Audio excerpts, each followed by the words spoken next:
Un saludo cordial para todos ustedes que me han permitido entrar a sus computadoras, por lo menos. No por mera liberalidad, sino porque su profesora les exige que escuchen un poco lo que significa la figura del fiscal en Puerto Rico. En primer lugar, quiero agradecerle a la distinguida profesora, jurista y juez del Tribunal de Primera Instancia, la honorable Betsy Seijo, por extenderme esta invitación. A mí siempre me ha encantado dirigirme a los futuros abogados, a los estudiantes, que son aquellas personas que entran con la mayor ilusión a esta profesión, con muchos ideales, con muchas ideas que yo espero que en cada uno de ustedes se vayan cumpliendo. Antes de comenzar como tal, vamos a hacer la siguiente reflexión porque es muy importante para entender lo que significa la función del fiscal. Ustedes conocen que en este momento las distintas funciones gubernamentales, las agencias del Ejecutivo y el propio Poder Legislativo están siendo cuestionadas socialmente por el pueblo de Puerto Rico. Hay una gran inconformidad con la forma en que se están llevando a cabo los procesos. Y muchos políticos y muchos analistas hablan de crear nueva legislación. Ustedes como estudiosos del derecho, ustedes como abogados que han estudiado las leyes durante los últimos años, saben que aquí el problema no es de más leyes. El problema es de que existan las personas honorables, honestas y éticas que estén dispuestos a ejecutar esas leyes ya aprobadas con el espíritu en que éstas han sido aprobadas. Y les digo todo esto porque uno de los funcionarios en que se refleja más la necesidad de cumplir íntegramente y cabalmente con esos principios es la figura del fiscal. Ustedes saben que los fiscales son unos funcionarios del gobierno de Puerto Rico que responden al Ejecutivo y cuyos poderes y atribuciones surgen de la ley orgánica del Departamento de Justicia, que es la ley número 205 del 9 de agosto del 2004, según enmendada. También sabemos que esa ley tiene su génesis en la Constitución de Puerto Rico, que crea la figura del secretario de Justicia y, obviamente, la figura de un departamento que este funcionario va a dirigir de acuerdo a la ley antes citada 205 y los reglamentos que se aprueben a partir de dicha ley para hacer que su ejecución sea viable. Esa ley orgánica del Departamento de Justicia en relación a los funcionarios del Ministerio Público, ustedes saben que se compone de los fiscales, los procuradores de familia y los procuradores del Tribunal Tutelar de Menores, señala que uno de los propósitos de esa ley es crear los cargos de fiscales y procuradores, establecer sus funciones y deberes, fijar sus sueldos y beneficios, proveer para la concesión de licencias sabáticas y establecer las causas de amonestación, separación, suspensión y destitución de estos funcionarios y establecer el procedimiento disciplinario para llevar a cabo esas funciones de destitución o de amonestación, etcétera, que les he mencionado. Los fiscales se nombran por un término de 12 años. Si ustedes van a la ley, verán que se requiere para los distintos clasificaciones de fiscales, un periodo específico de haber sido admitidos a la práctica de la profesión y un periodo específico de haber laborado como fiscales, en aquellos casos que se refiera al jefe de los fiscales y a otros fiscales que son supervisores. Pero no vamos a entrar en el detalle de todas estas disposiciones, ustedes podrán entrar después, y esto no es materia verdaderamente de el conocer las funciones en términos generales y los deberes de lo que son los fiscales. Quiero decirles lo siguiente. Siempre se nos dice que en nuestro sistema adversativo de derecho existen dos figuras antagónicas y litigantes. En el caso de los procesos criminales, que son por un lado los abogados defensores y de otra parte los fiscales. Y como árbitro, por decirlo así, en este sistema adversativo se impone entonces la figura del juez, que en algunos casos va a decidir las controversias penales que traigan las partes al tribunal, y en otros casos van a dirigir los procesos, caso de los juicios en su fondo, para orientar a los juzgadores de hechos y los que van a determinar eventualmente la culpabilidad o no de un acusado, que son los señores miembros del jurado.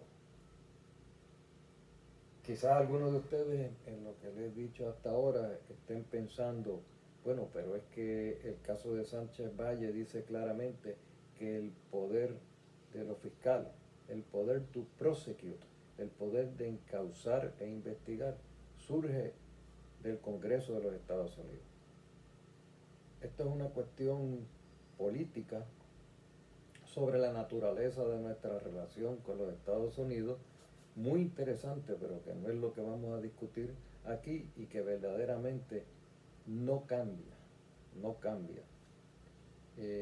La autoridad de la Constitución de Puerto Rico y la autoridad de la ley orgánica del Departamento de Justicia y de sus funcionarios en términos de lo que debemos saber sobre lo que es la figura del fiscal. Lo que cambia es el origen último de esa autoridad. Ahora bien, en nuestro sistema adversativo de derecho se nos explica que existen dos partes, el acusado y el acusador.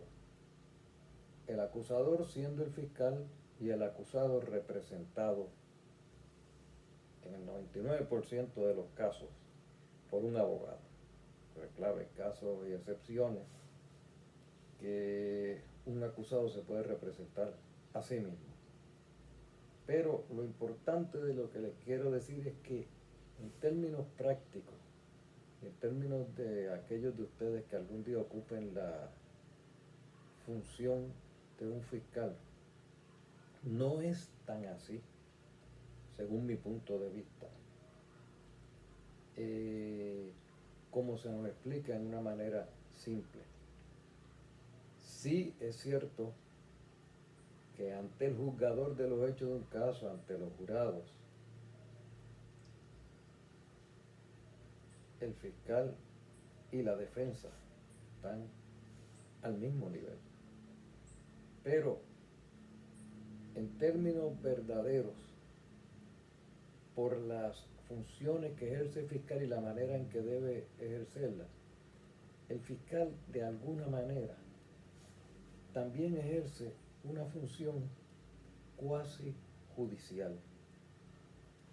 Y como ejerce esa función cuasi judicial, el prestigio que se gane un fiscal ante los jueces y ante los compañeros abogados depende de que ejerza esa función conociendo el siguiente principio. El fiscal representa al pueblo de Puerto Rico, y eso quiere decir a todos los residentes y ciudadanos de Puerto Rico. Y una de las personas de alguna manera representada por él en todo proceso es el propio acusado. Y el fiscal tiene que respetar la dignidad de ese acusado y tener un juego limpio. Se supone que no lleve casos a un tribunal a sabiendas de que el caso no tiene mérito o que no puede prevalecer en ese caso. Por lo tanto, cuando un fiscal se ha ganado el respeto de los tribunales, las causas que presenta en el tribunal gozan de alguna presunción de veracidad. Eso sin violentar los derechos del acusado, sin violentar la presunción de inocencia y sin violentar el principio que quien tiene que probar un caso más allá de duda razonable es el fiscal. Pero lo que le quiero decir en términos simples, los jueces tienden a confiar, y es lógico que así lo hagan, en que cuando un fiscal lleva un caso ante el tribunal es porque debe existir alguna evidencia. Obviamente, el juez va a utilizar su propio criterio y todos los días, en regla 6, quiere decir cuando un caso se lleva a los tribunales originalmente para la determinación de causa probable para arrestar, a pesar de que lo que se requiera sea una cintila de evidencia, los jueces en muchas ocasiones dicen aquí no me han traído la cintila. Pero sí, los jueces entienden que como regla general, aun cuando un fiscal no haya llevado un caso en la que ni siquiera existía, o en el que ni siquiera existía una cintila de evidencia, ese fiscal ha sido deshonesto. Se entiende que ha actuado de manera honesta. De otra parte, en términos de la defensa de los acusados, tanto el fiscal como los jueces y la ciudadanía debe entender que la lealtad del abogado de defensa está con su cliente, no está con el pueblo de Puerto Rico. Eso no quiere decir que el abogado de defensa es deshonesto, pero el abogado de defensa tiene que por todos los medios legales y honestos defender a esa persona, no a más nadie, no a la dignidad del pueblo de Puerto Rico. Por eso es que los abogados deben aceptar casos, aun cuando estén en contra de la opinión pública.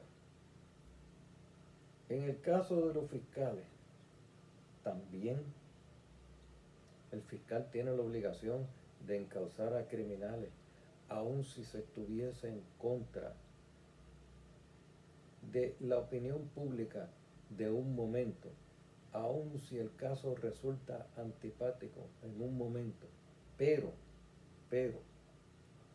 en cierta medida es un factor que puede tomar el fiscal, entre otros, para saber cómo encauzar y por qué delitos específicos encauzar un caso que está investigando. Obviamente en algunos casos, en la mayoría de los casos, en todos los casos, tiene que encauzar por los delitos que entienda que han sido probados. Pero en las negociaciones posteriores del caso y en el resultado final, en la parte que aporte ese fiscal, puede tomar en consideración y debe tomar en consideración cuál es el sentir del pueblo de Puerto Rico al que él representa. Con esto no quiero decir que los fiscales están buscando el favor del pueblo, porque esa no es su función.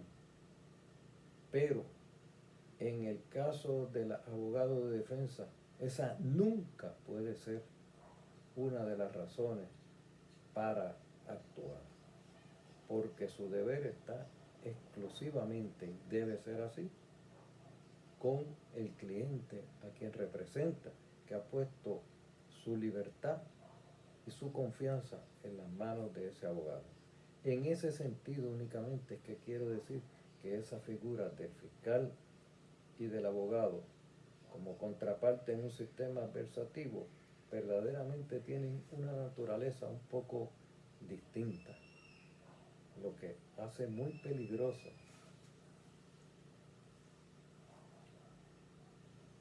las funciones de un fiscal cuando éste no comprende cuál es su deber, no solo con el resto del pueblo de Puerto Rico, sino con el propio señor acusado y con el tribunal. Como les digo, esta es una opinión que yo tengo, puede ser discutible, pero estoy dispuesto a discutirla en cualquier foro y con más detenimiento de lo que les estoy diciendo aquí en este momento a ustedes.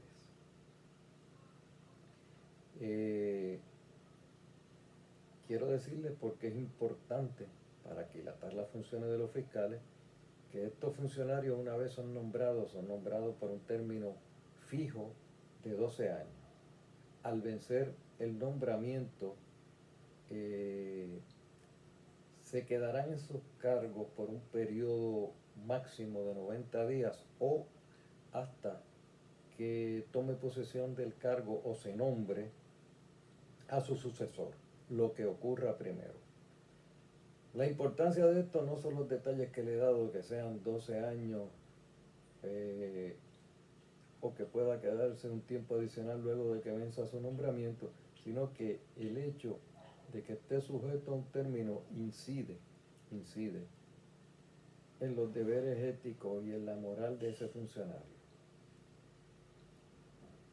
Debemos asegurarnos que las personas que ocupen esos puestos sepan que su término es uno fijo y que su conducta no debe variar porque se le está venciendo el nombramiento. Es muy importante que los fiscales mantengan su independencia de criterio sin pensar en que pueden perder sus cargos durante todo el término, desde el primer día hasta el último día en que ejerce sus funciones. Y quiero decirle que la mayoría de los fiscales así lo hacen. Y también quiero decirle que los jefes de los fiscales protegen a aquellos fiscales cuando ya están llegando a finalizar su término y cuando están solicitando una renominación al puesto. Cuando digo que los protegen es que tratan de que no entren en casos controversiales que puedan crearles una preocupación entre lo que deben hacer y lo que les conviene hacer si es que quieren ser renominados. Todo esto parte obviamente de la buena fe de los fiscales y la buena fe de sus supervisores. Al decirles esto, quiero hablarles brevemente sobre una figura, que es la figura del jefe de los fiscales.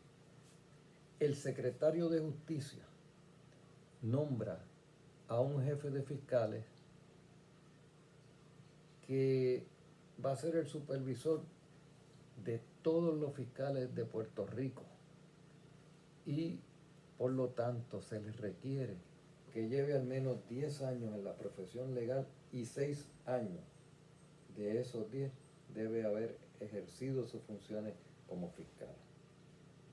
Ese jefe de los fiscales, a quien responden todos los fiscales de Puerto Rico, tiene a su vez para su auxilio a lo que se llaman los fiscales de distrito. Los fiscales de distrito están adscritos a cada uno de los distritos judiciales de Puerto Rico y tienen a su cargo la supervisión de los fiscales auxiliares. Los fiscales auxiliares son aquellos otros fiscales que trabajan con él en las distintas fiscalías de Puerto Rico. Esos fiscales a su vez están clasificados en fiscales 1, fiscales 2, fiscales 3, fiscales 4.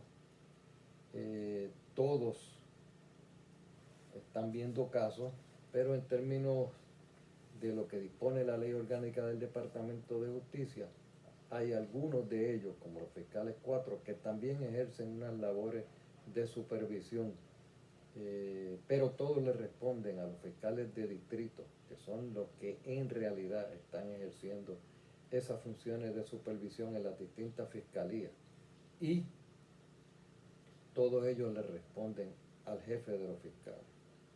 Hay unas divisiones también especializadas en el Departamento de Justicia que responden los fiscales de esas divisiones a unos directores que son nombrados por el secretario de Justicia, y esos directores a su vez le responden al jefe de los fiscales.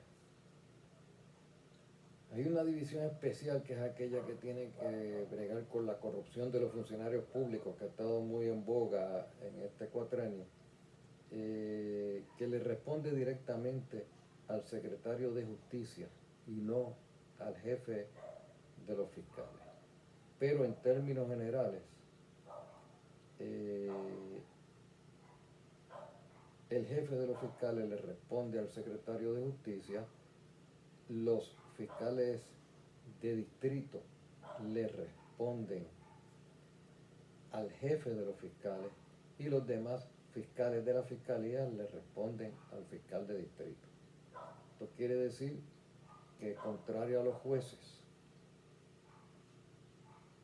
que deciden a base de un criterio propio y que tienen lo que se llama una independencia judicial cada uno de ellos, en términos de cómo van a decidir sus casos, los fiscales no tienen una absoluta independencia de criterio, pues tienen que responder a unas instrucciones de sus supervisores, fiscales de distrito, el jefe de los fiscales, el secretario de Justicia, y obviamente a la política pública que establezca el ejecutivo de turno, que ha sido electo por el pueblo de Puerto Rico en las urnas. Dicho esto, vamos a hablar un poco ahora de cuáles son las funciones específicas de un fiscal. Un fiscal es aquel funcionario que investiga los casos criminales en Puerto Rico. La información original la recibe de la policía de Puerto Rico. Los casos comienzan usualmente con una querella que se presenta ante la policía de Puerto Rico. Los policías que reciben esas querellas, en aquellos casos que se trata de la comisión de delitos menos graves,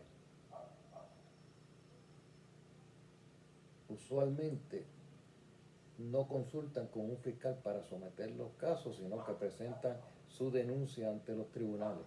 Pero una vez pasa por el sedazo judicial y un tribunal determina causa en aquellos delitos menos graves, para que ese denunciado pase a ser un acusado en el tribunal de primera instancia, inmediatamente entra la figura del fiscal, y el fiscal es el funcionario que va a ir al juicio a representar al pueblo de Puerto Rico en relación a ese acusado de delito menos grave, que verdaderamente llamamos un denunciado de delito menos grave porque no existe una acusación como tal, sino una denuncia que se convierte en la acusación de facto y también de jure, aunque no se llame acusación,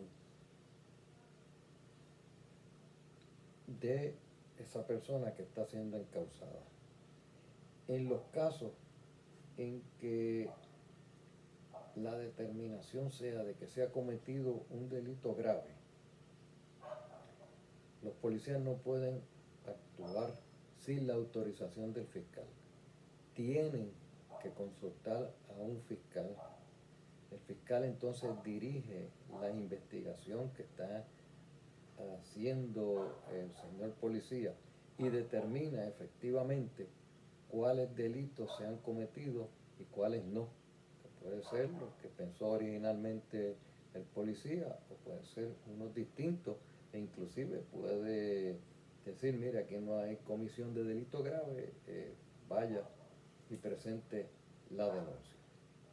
Pero esa investigación en los casos de delito grave la dirige el fiscal.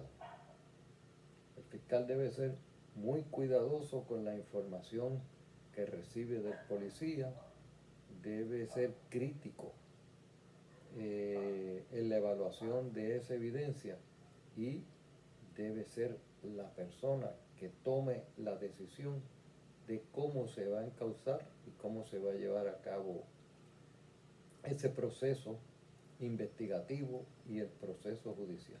No es el policía el que va a decidir. De la misma manera que tampoco son las víctimas de delitos los que van a decidir cómo se van a llevar a cabo los procesos. Sí, ustedes saben que existe una ley para la protección de víctimas y testigos donde un fiscal, cuando llega a un acuerdo en los tribunales, está obligado a tomar en cuenta el parecer de la víctima y también el parecer de los policías, y los tribunales así lo exigen. Pero eso no quiere decir que son esas partes, policías y víctimas, los que van a decidir cuál es el curso final de un caso. De hecho, en muchas ocasiones un fiscal puede decir, mire, honorable juez, este preacuerdo que hemos llegado el licenciado y yo no está avalado por el policía que investigó este caso y tampoco las víctimas están conformes, pero entendemos que ante todas las circunstancias este es el curso de acción que debemos tomar. Y se pone a disposición del tribunal a la víctima o al policía que no esté de acuerdo para que expliquen su parecer y el tribunal toma eso en consideración cuando determina, porque es el tribunal que determina si se va a aceptar un preacuerdo, si ese preacuerdo es justo o no es justo para las partes, si el tribunal va a dar su anuencia y autoriza que entonces ese preacuerdo se convierta en un acuerdo final que termine el caso criminal mediante una negociación. Esto es importante decirlo porque la legislatura en muchos casos pretende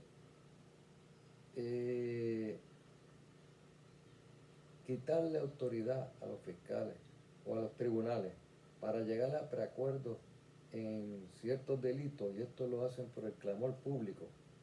Y me parece a mí que esto es una posición equivocada, porque la decisión no depende de un funcionario ni se hace a puerta cerrada. Depende de una negociación entre dos partes, una que es un funcionario público, el fiscal, y el abogado que representa los intereses de un cliente. Depende del parecer de la policía y de las víctimas.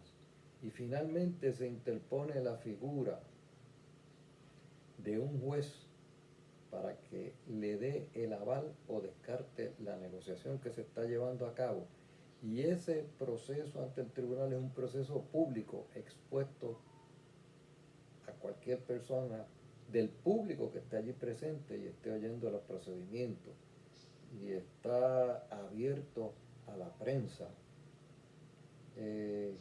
y a cualquier otra persona que pueda tener una posición contraria al acuerdo que se está tomando.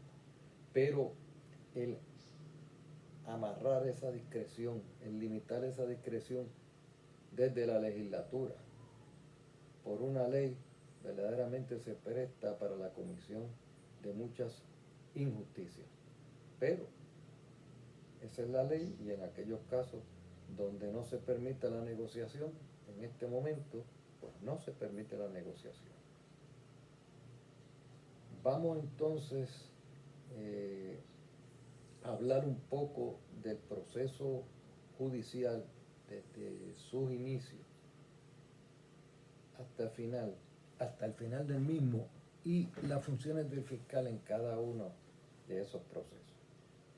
Volviendo atrás, y como les indiqué originalmente, el fiscal investiga el caso junto con el policía. El fiscal entrevista a los testigos. El fiscal examina la evidencia documental, la evidencia real y toda la evidencia que tenga disponible en el caso. Y una vez llega a una conclusión, autoriza al señor policía a comenzar el proceso judicial. Esto se hace mediante un documento que se llama la boleta, que el fiscal, mediante su firma, autoriza a ese policía a llevar a esta persona ante un tribunal, y en esos documentos indica cuáles son los delitos por los que está autorizando al policía a presentar las denuncias. Como cuestión de hecho, en esos casos esas denuncias se preparan en la propia fiscalía por los taquígrafos y secretarias de la fiscalía. Las declaraciones juradas de los testigos la toma el fiscal. Es el único funcionario en este proceso investigativo que tiene autoridad para tomar juramento. No es obligatorio que el fiscal tome declaraciones juradas a los testigos, excepto en algunos casos específicos determinados por ley, como por ejemplo cuando hay casos de droga, donde el fiscal, en los casos en que hay agentes encubiertos, tiene que tomar la declaración jurada de ese agente y dentro del periodo que señala la ley. Si no se toma esa declaración jurada o se hace fuera del periodo que dispone la ley y que le quita confiabilidad a lo narrado por un agente encubierto, entonces el caso tiene que ser desestimado por los tribunales de justicia. Como regla general, los fiscales toman declaraciones juradas de los testigos principales en todos los casos, de los testigos de hecho, de las víctimas y otras personas particulares. En esos casos usualmente se toma declaración jurada. En relación a los investigadores de la policía, a los agentes que intervienen, usualmente no se toma declaración jurada. Y en términos de la prueba pericial que presenta el fiscal en los distintos casos y que surge del Departamento de Ciencia Forense, tampoco se toma juramento a esos funcionarios. Se depende de los informes que estos realizan, los químicos, los patólogos, los examinadores de armas de fuego, aquellos otros funcionarios que toman pruebas de DNA y otros sin número de pruebas que hacen los investigadores forenses, pues están respaldados sus declaraciones como peritos por los informes que tienen que preparar y que obviamente se descubren previamente a los abogados. Pero volviendo a lo que estábamos hablando del proceso judicial, que el fiscal tiene que llevar desde su inicio hasta el final. Ya dijimos que luego de la investigación, el fiscal presenta una boleta al tribunal y eso es una indicación al juez de por qué delitos ese fiscal está solicitando que se someta a un caso y la autorización que le ha dado al policía que se presenta ante el juez. Esto es así porque como regla general el fiscal no está presente en esa etapa inicial de los procedimientos, sino que va el policía con algún testigo necesario para que se determine causa probable. Y es el fiscal el que indica en esa boleta también quiénes son los testigos que está enviando al tribunal. En muchos casos también se somete el caso mediante una declaración jurada. Ni siquiera el testigo está presente ante el juez cuando se somete el caso. Y el juez examina la declaración jurada y se entiende que de ella surgen los elementos mediante una cintila de pruebas, los elementos de cada uno de los elementos del delito, entonces determina causa por ese delito y procede a fijar una fianza al acusado y procede a señalar la fecha del próximo procedimiento que se ve en los casos criminales, que es la vista de causa para acusar, o lo que llamamos la vista preliminar, la regla 23 de procedimiento criminal de Puerto Rico. En esa segunda etapa siempre hay un fiscal presente. Ese fiscal es el que va a representar al pueblo y el que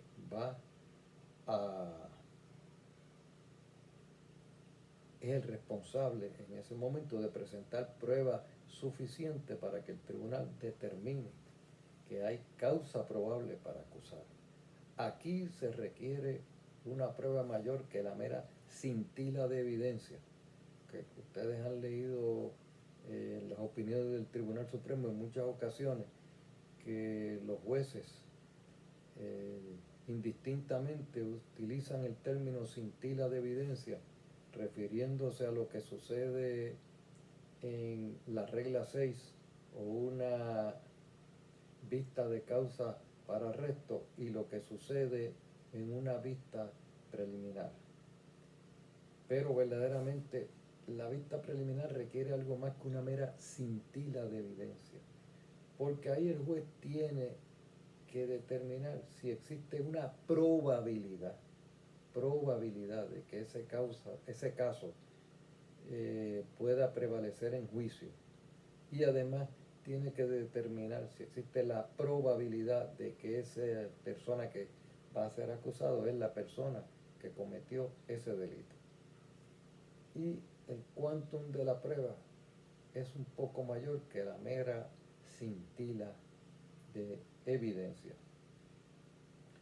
Lo cual no quiere decir que en la regla 6 no tiene que establecerse que existe alguna evidencia de los elementos del delito y alguna evidencia de que la persona que está siendo encausada fue la persona que cometió ese delito. Bien. Una vez el tribunal determina que hay causa probable para acusar, procede entonces que el fiscal presente la acusación. Esto implica que un fiscal no puede presentar una acusación, aunque así es que usualmente vemos al fiscal como el funcionario que acusa sin la autorización de un tribunal. O sea, la autoridad para acusar por delito grave no surge de la ley orgánica del departamento, surge del propio tribunal que le permite al funcionario que tiene unas atribuciones en la ley orgánica del departamento para que acuse a esa persona. Y ese funcionario es el fiscal. El fiscal tiene autoridad entonces para acusar por el delito por el cual determinó causa probable para acusar el tribunal. No puede acusar por un delito distinto. Y si decide no acusar o decide acusar por un delito menor, tiene que pasar por el sedazo del tribunal en un procedimiento que casi nunca se da, donde el fiscal tiene que explicar por qué no va a acusar a pesar de la determinación de causa o por qué decidió acusar por un delito menor a la determinación de causa, y eso pasa a lo que se llama un archivo de causas no presentadas. Pero existe una supervisión del tribunal para que el fiscal no actúe ahora en este momento en que se determinó causa de una manera arbitraria y decida no hacer las cosas por razones que podrían decirse que están fuera de su discreción o cuya discreción pueda ser cuestionada, o sea, las motivaciones de ejercer esa discreción. De otra parte, volviendo a la vista preliminar, si el tribunal determinara en esa vista preliminar que no existe causa probable para acusar, el fiscal puede acudir a lo que se llama una vista en alzada, que es otra nueva vista de causa probable ante otro juez. Y puede llevar allí la misma prueba a una prueba distinta, y el juez que vea esa determinación de causa probable no está obligado por la determinación que hizo el juez inicial, y va a determinar causa por los delitos que entienda que se han probado, si es que se ha probado alguno, ante su presencia. Igual pasaba en la vista original de causa. Un tribunal puede determinar causa por un delito menor incluido al que venía en la denuncia de regla 6, o puede determinar causa por un delito distinto. Aquí existe una situación que verdaderamente no es de lo que estamos hablando aquí, de la figura del fiscal, pero si determinara por un delito totalmente distinto, cabría pensarse, tiene entonces que convertirse en juez de instrucción y en un juez instructor y determinar causa para arresto y entonces volver a comenzar una vista preliminar ante otro juez, o simplemente determina causa por el delito que se presentó, prueba allí y se valida lo que hizo el juez de regla 6, y por lo tanto este juez instructor o este juez que ahora determina causa probable simplemente determina esa causa y se va directamente a la acusación. Es una cuestión interesante, y uno puede decir, pues sí, lo puede hacer así porque ya había una determinación de causa para arresto válida. Pero si es que la prueba que se presenta ahora es totalmente distinta a la que se presentó en la causa original, ¿anula o no anula esa causa de regla 6? Se engañó el tribunal en esa causa de regla 6. Estas son unas cuestiones interesantes, pero es para otra clase de procedimiento criminal. vamos a quedarnos en lo que estamos, que es para explicar las funciones del fiscal. Una vez el fiscal presenta la acusación, se activa el término para lo que conocemos como la regla 95, o sea, los términos del descubrimiento de prueba. El fiscal viene obligado, a solicitud de la defensa, a entregar toda aquella evidencia que vaya a utilizar en el juicio que le sea requerida por esta. Existe una excepción a esta regla, que es la siguiente.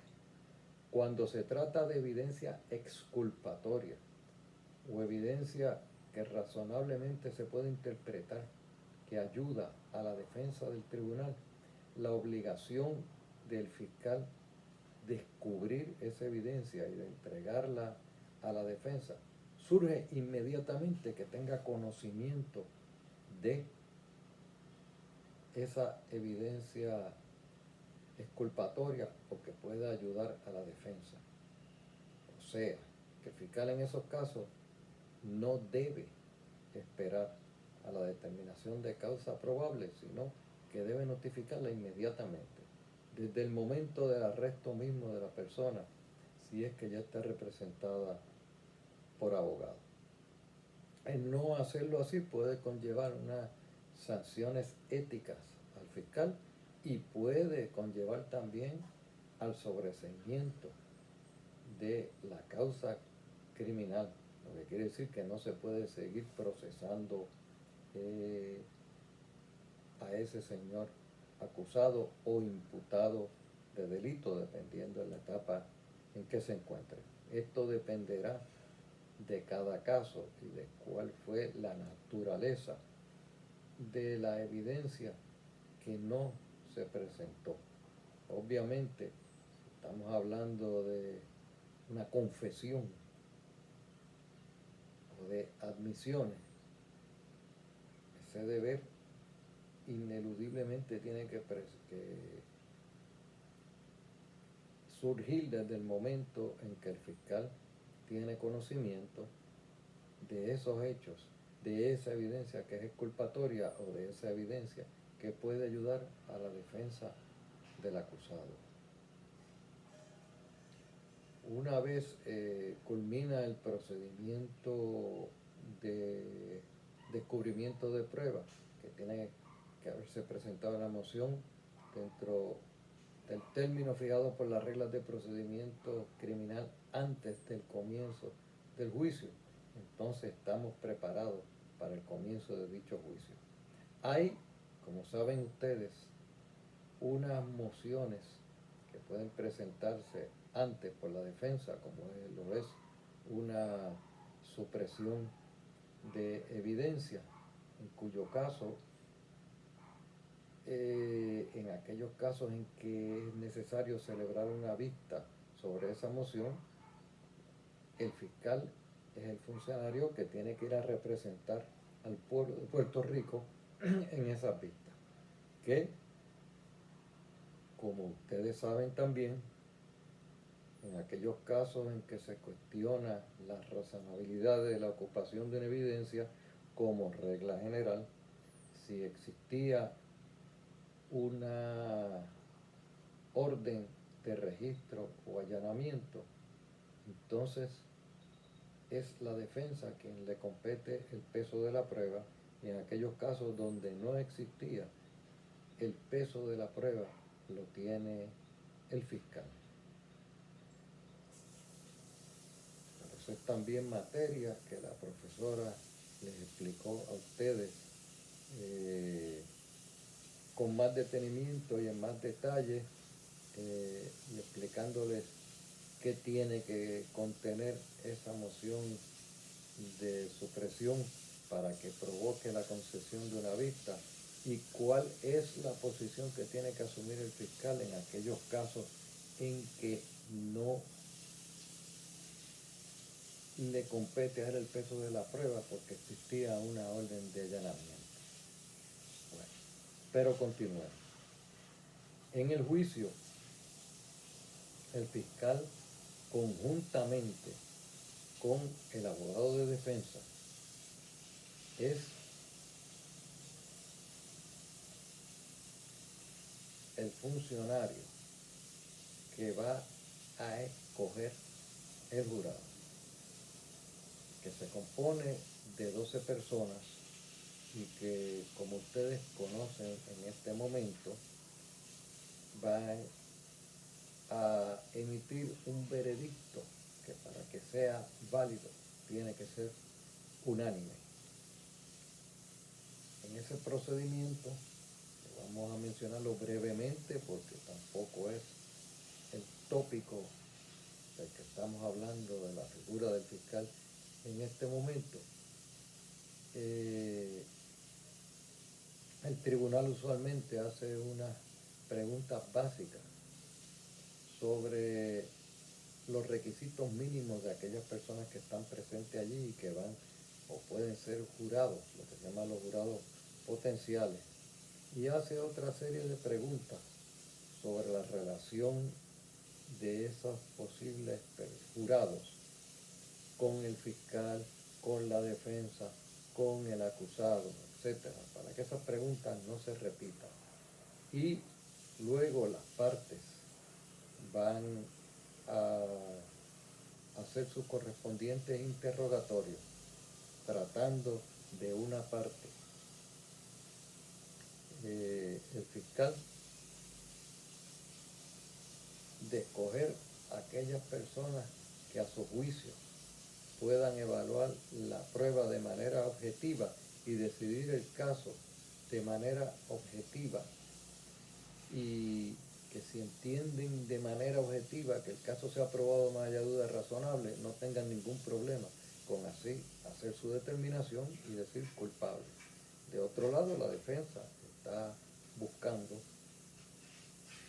aquellos candidatos que puedan evaluar la prueba objetivamente y que si tienen duda razonable y entienden lo que es una duda razonable a base de la evaluación de la evidencia y no a base de otros criterios, no tengan ningún problema en hacer una determinación de no culpable si entiende que existe esa duda. Eso en términos generales. Una vez se escoge el jurado, por el contrario, si el jurado, si la defensa ha renunciado a ese jurado, entonces le compete al fiscal, como funcionario del Estado y en su función como fiscal y en representación del pueblo de Puerto Rico, probar el caso más allá de duda razonable. Ustedes saben que la defensa, el acusado, nada tiene que probar en el caso. A quien le compete presentar la evidencia es al fiscal, porque al acusado se le presume inocente. Y el acusado no solo no tiene que llevar ninguna prueba a su favor para tratar de probar su inocencia, sino que no tiene que dar ninguna explicación. Y el hecho de que no dé ninguna explicación no puede tomarse en su contra como una admisión o como de cualquier otra manera pueda incidir en una duda a favor del fiscal y en contra del acusado. Eso se llama que no se puede tomar en consideración el silencio del acusado. Es un derecho que éste tiene. Y por lo tanto puede ocasionar, especialmente ante un caso por jurado, lo que llamamos un mistrial, o sea, que se descarrile el proceso y haya que volver a comenzar, si el fiscal menciona o comenta el silencio del acusado. Usualmente cuando eso pasa, no se puede curar el proceso con una mera instrucción del juez diciendo, mire, ustedes no tomen en cuenta eso que dijo el fiscal. Ya hay un daño hecho si el fiscal comenta ese silencio. Eso también depende de qué de que se entienda que ha sido comentar el silencio del acusado. Pero obviamente si el acusado dice ante un jurado, y fíjense cómo él se queda callado y no nos dice y nos trajo pruebas, eso obviamente conllevaría un mistralla. Si esa situación pasa y es por culpa del fiscal, como ustedes saben, no se podría iniciar un segundo proceso contra esa persona. Ustedes saben que si hay un mistralla que no sea ocasionado por el pueblo de Puerto Rico, entonces se podría comenzar un segundo proceso. Ya si en un segundo proceso tampoco se puede llegar a un resultado, se acabó el caso. Una vez el fiscal presenta toda su prueba y somete el caso, la defensa decide o no presentar prueba en su caso, y si así lo hace, pues el fiscal va a contrainterrogar a los testigos que presente el señor acusado, y en esos casos, por primera vez el fiscal puede darse el gusto, que no se da en la mayoría de los casos, de ser sugestivo en sus preguntas. Como ustedes saben, de su clase de evidencia, una parte no puede ser sugestivo en relación a los testigos de él, a los testigos que él presente. Y esa es la posición en la que se ve el fiscal en todos los casos.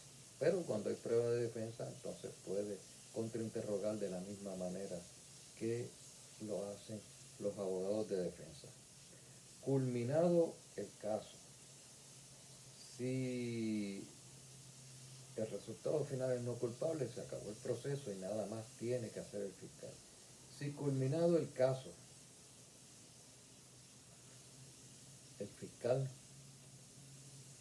el acusado es encontrado culpable por el jurado, entonces ustedes saben que tiene un derecho de apelación. Y el señor fiscal tiene la obligación de asistir a la oficina del Procurador General de Puerto Rico, que son los funcionarios de esa oficina los que van a llevar la apelación ante el Tribunal de Apelaciones de Puerto Rico. No es el fiscal el que lleva esos procedimientos, es este otro funcionario, pero depende del insumo que le dé el fiscal. Por eso la importancia de los fiscales de tomar buenas notas, de grabar los procedimientos y de tener un recuerdo claro y confiable de toda la evidencia que se presentó en el caso. Ahora, hemos hecho un recorrido breve y sucinto sobre el proceso judicial llevado a cabo por el fiscal, y aún más sucinto sobre el proceso investigativo del fiscal en aquellos casos que le da la policía, o que la policía le consulta por la posible comisión de delitos graves. Ahora, hay unos casos en específico que el fiscal tiene otras funciones, como lo es en los casos donde hay escenas. Usualmente esto sucede en los casos de asesinato. Cuando hay un asesinato, cuando hay una muerte violenta,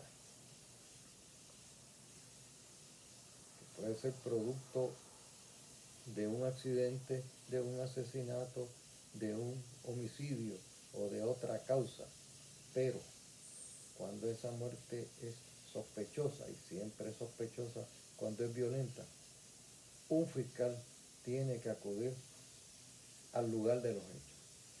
Y ese fiscal que acude al lugar de los hechos no es un mero observador, es quien dirige la investigación, a pesar de que allí está la policía para hacer las labores.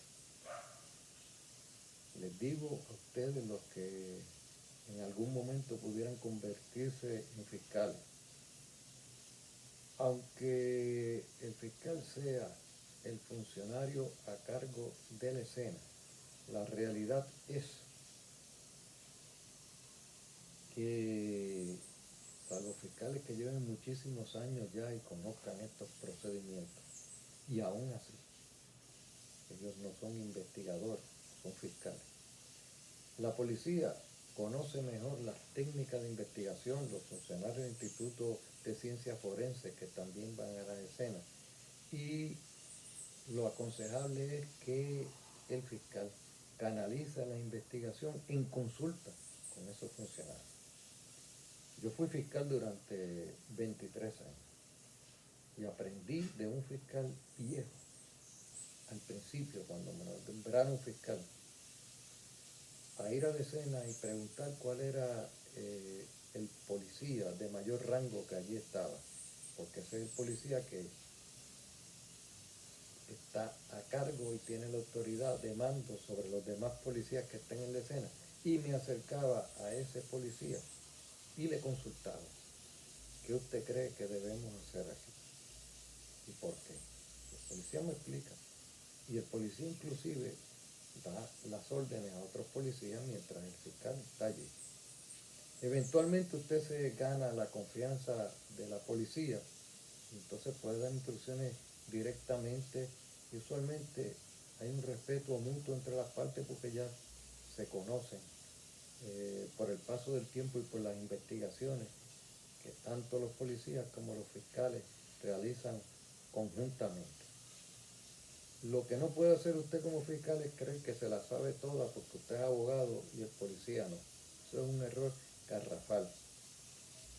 Y no es un error garrafal porque puede enojar a los policías que están allí presentes, sino porque usted puede dañar una investigación si no sabe lo que está haciendo. Siempre consulte con la policía y siempre consulte con los funcionarios de ciencia forense. Cuando llegan los funcionarios de ciencia forense, uno de los funcionarios que está allí, eso se hace por turno, le corresponde el manejo de la escena desde el punto de vista de la recopilación de evidencia que hace el Instituto de Ciencia Forense. Que, como ustedes saben, en términos sucintos también les explico, por si tienen curiosidad sobre eso, los funcionarios que llegan a las escenas identifican cuál es la evidencia que está allí presente, identifican de todos los objetos y cosas que hay allí, cuál verdaderamente puede constituir una evidencia relevante y cuáles no. Y marcan esa evidencia, la fotografían de diversas formas. Hay unas fotos generales de la escena, hay unas fotos intermedias y hay unas fotos específicas de cada pieza de evidencia.